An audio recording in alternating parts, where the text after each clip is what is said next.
Thank you, Your Honor. Before the state calls its next witness, the parties have a stipulation I'd like to read into the record. Okay.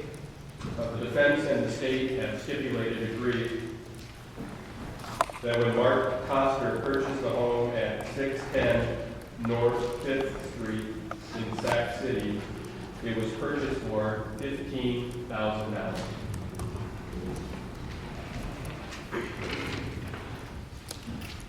Proceed with your. The state would call Assistant Chief Mark Jansma to the stand.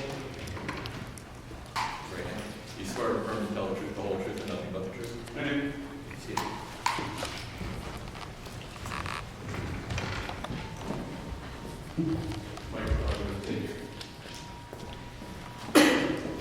Please introduce yourself to the jury. My name is Mark Jansma, And for the record, would you spell your last name? Jansma. What's your current position? I'm the Assistant Chief of Police of Sac City Police Department. And how long have you been doing that? I've been on the police department for 25 years, and I've been the Assistant Chief roughly somewhere around 2 years.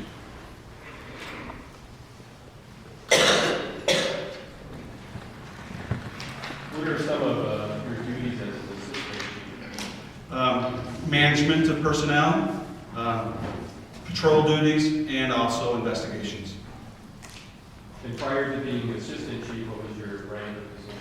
I was a captain before then. And what were your duties as? In 2009, your position was as a captain? I don't know if I recall correctly. It would either have been senior patrolman or captain. As a senior patrol or captain in a small police department, what were your duties back then? Pretty much the same, patrol, investigations, and I still had some administration roles at that point, at that time too. Besides your 25 years with the Sac City Police Department, do you have any other law enforcement experience? Yes, I worked for the Rock Rapids Police Department for 6 months, and then also I was a police reserve for the Emmitsburg Police Department. Assistant Chief Jansma, I want to turn your attention to November 5th of 2012. Did you receive a call to go to somewhere in Sac City involved in this case? Yes, I went to 605 North 5th Street, and it was dispatched out as that there was a possible body in the basement. Could it have been 610 North? Yeah, I'm sorry, yeah, 60, yeah, I'm sorry. That's okay. This is later on, whose home is it we're talking about? Leslie Gilson, He bought the home. correct. And to your understanding, did he purchase it? This is a home that Mark Costa used to live in. That would be correct. So about what time of the day on November 5th do you go there? It was around 3:30 in the afternoon. And why were you going to the home? Again, it was the dispatcher. It got dispatched that there was a body found in the basement, or what he thought to be one. When you arrived at the home, was anybody there? Yes, I was met out front by Leslie Gilson, and he explained to me that he was cleaning up inside the house, and he was cleaning in the basement, and what he thought he found was a potential body. What did you do? What I did was I explained to Leslie to give me directions to the basement and to where he found it, but I kept him upstairs because our training teaches us that if it's a potential crime scene, it's very important we minimize the traffic that is in the crime scene. So I had Leslie direct me, and I carefully walked into the basement, and I peeked where he told me, and I saw what looked like phones that were potentially from a hand, and once I saw that, I quickly exited and went out and made the proper phone calls. And when you went out to make the proper phone calls, what does that mean?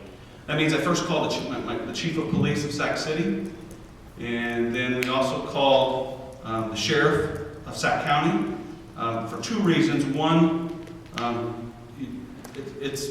in our training, we're taught that any time of a potential crime like that, the sheriff is supposed to be called, but he's also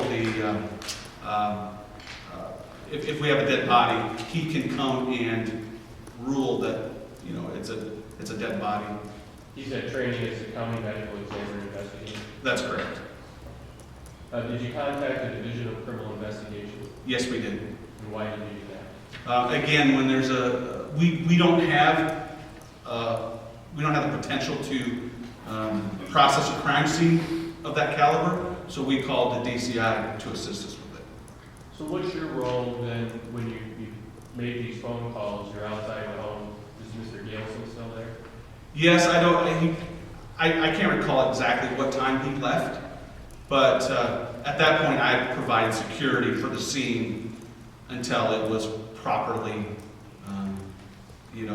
but when I stayed there until DCI was done. Next, I want to turn your attention to February of 2013. Did you go to Kansas City? Yes, I did. And did you go with other law enforcement officers? Yes, I went with the Chief of Police of Sac City and also 2 members of the DCI. What was your purpose of going to Kansas City? Were you trying to interview somebody? Yes, we were going to interview a Tom Falk. And did you interview Tom Falky? Yes, I did. After the interview with Tom Falky, was there another person you wanted to talk to? Yes, that's how we learned about John Green. And eventually law enforcement made a determination where he was in 2014. That would be correct. Did you go with the Chief Thompson to Florida to interview the defendant? Yes, I did.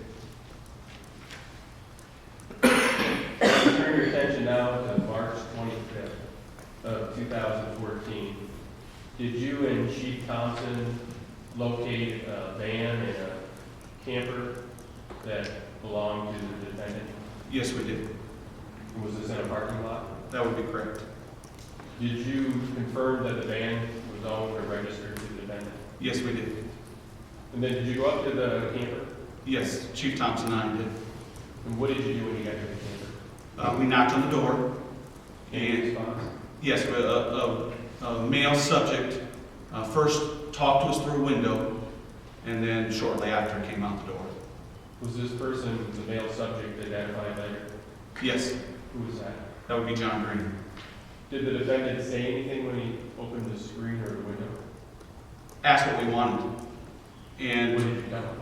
we identified ourselves as law enforcement from Iowa, and we wanted to talk to him about an incident involving Mark Hobson. And did the defendant come out? Yes, he did. When the defendant came out of the camper, did you guys start talking first or to see what happened? If I recall correctly, we started talking. Again, we told him that we were involved we were working on an incident involving Mark Koster, and we would like him to come with us so we can talk to him about it. Did the defendant say anything at that time? He just asked, he was very courteous and wanting to go along, and just asked if he could take his dog with him. Did the defendant ever ask you what it was about? Yes, and we just explained to him that I would explain everything when we got to the sheriff's office.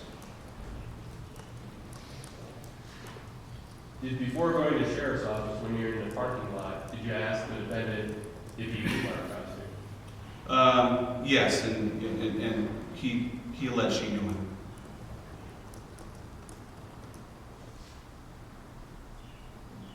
Did you explain to the defendant that you were doing background, that you found out the defendant lived with Mark Koster in Texas?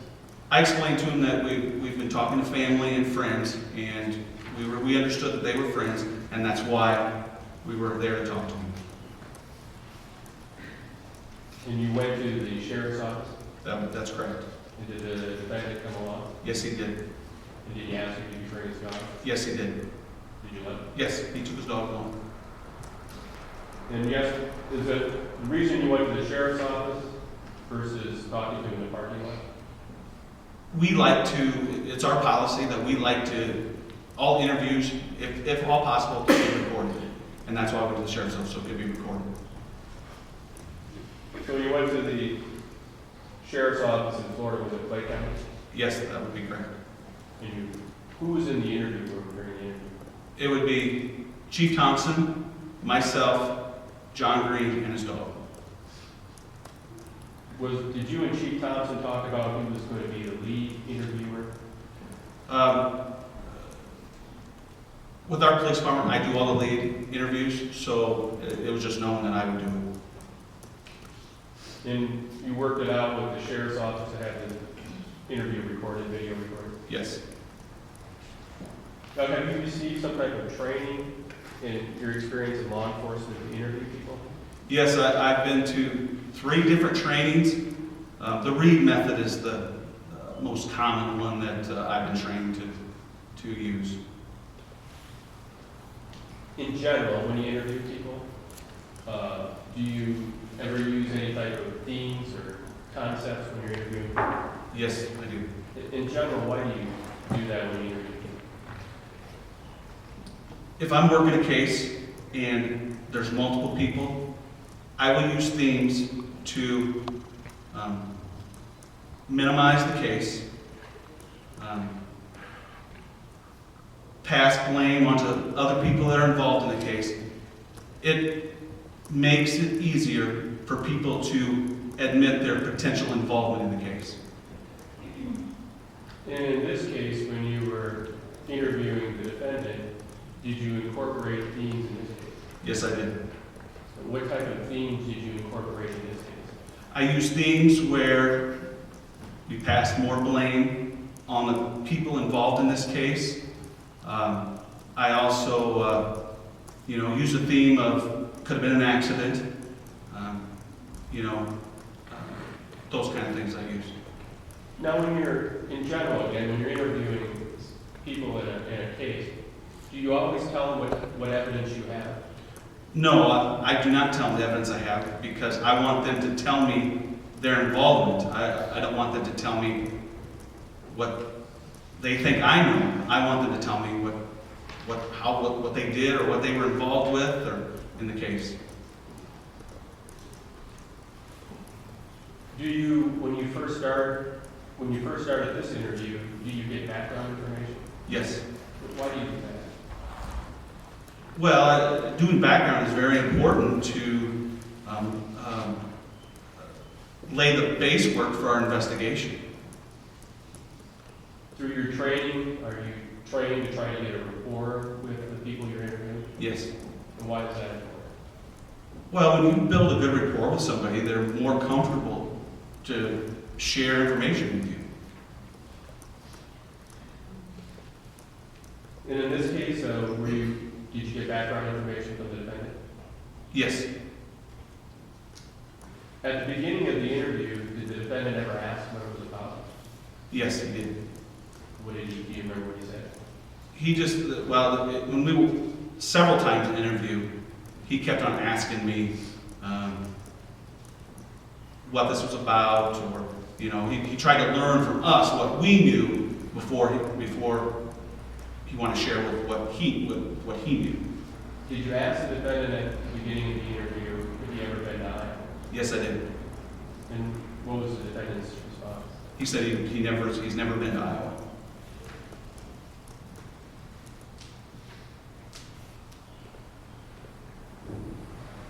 At some point, did you confront the defendant with information that was contrary to that? Yes, I did. And did the defendant eventually admit to being in Iowa? Yes, he did. After the defendant admitted he'd been to Iowa, did the defendant tell you the story right away? No, he did not.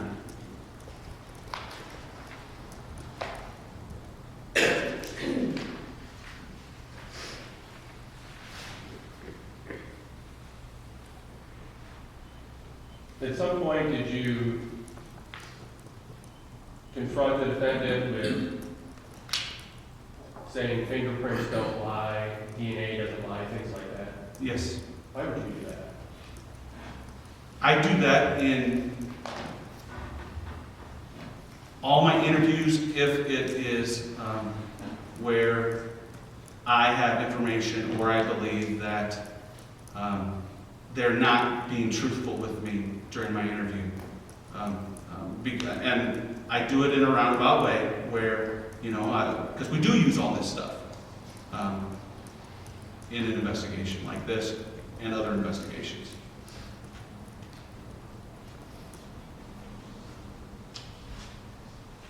At some point when you were interviewing the defendant, did the defendant ever ask you about what evidence the police had? Yes, he he just kept on asking, he tried to ask me basically what we knew. And when the defendant would ask you what evidence you had or what you knew, do you just tell him what you know? No, I do not. At some point, did the defendant, during the interview, admit to doing something to Mark Costa?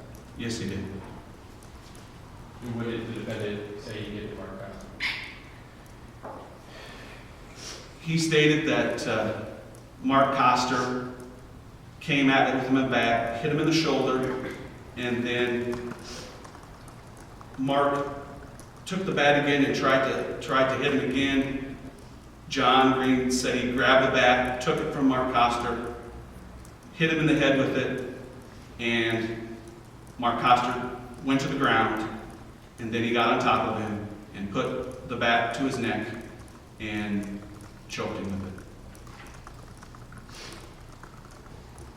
Did the defendant say what he did with Mark Costa's body? Yes, he did. What did he say? He said he brought it down to the basement of the house.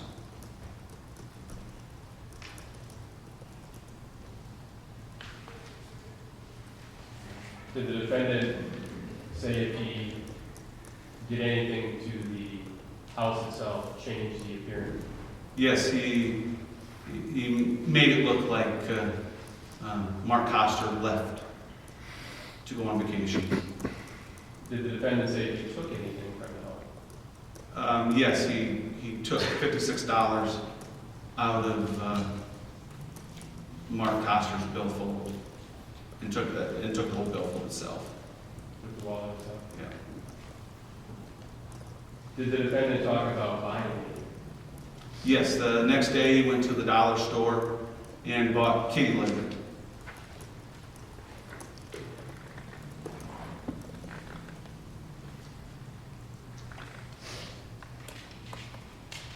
May I approach, Your Honor? Yes.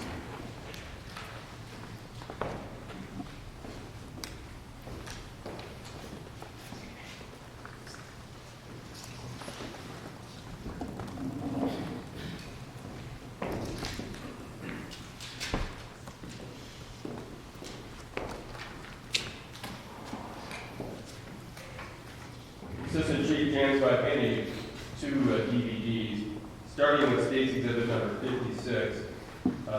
This is a DVD, a copy of a DVD from the video recording we did in Florida. Excuse me, sorry. It's a copy of the video recording that was done with the defendant's interview in Florida.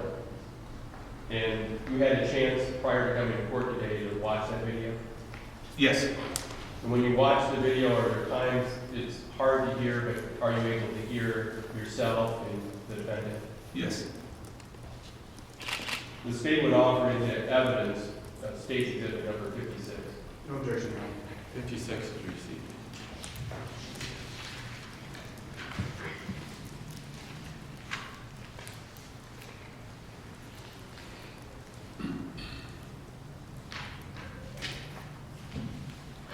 And there's a second DVD in front of you, Assistant Chief Jansma, that's been marked as a court exhibit number 100.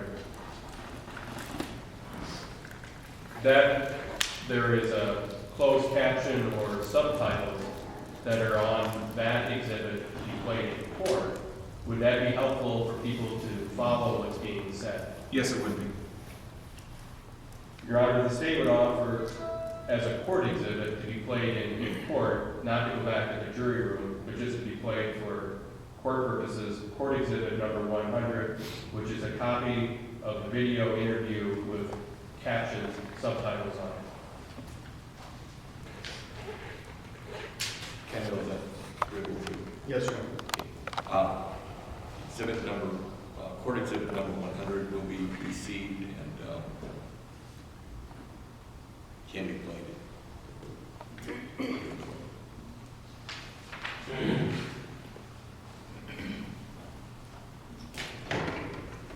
May I put it in at this time, Your Honor? Yes, and can it be agreed that it's not necessary for this to be taken down by the court order? Yes, Your Honor. Yes, Your Honor.